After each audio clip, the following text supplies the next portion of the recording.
Mushuklar haqida juda qiziq ma'lumotlar. Assalomu alaykum. Qani, unda boshladik. Mushuklar haqida gapirsak, albatta ular o'ziga xos hayvon hisoblanadi.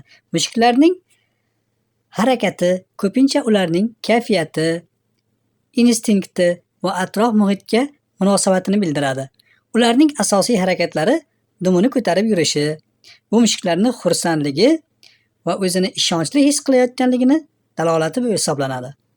Odatda egasini ko'rganda mushuklar shunday dumini ko'tarib erkalanadi. Agar mushugingiz dumini tez-tez yon tomonga o'ynatayotgan bo'lsa, uning biroz asabiylashayotganligini bildiradi. Mushuklarning yana eng zavqli tomoni ularning xurrak otishlaridir. Ya'ni xurillashlaridir.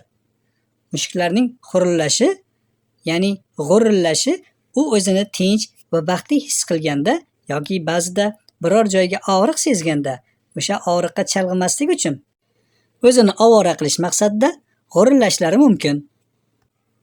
Agarda mushugingiz kelib oyog'ingizga suykalansa, bilingki, u sizdan mehr kutayotgan bo'ladi. Ya'ni bu mening do'stim degan holatda erkalanadi.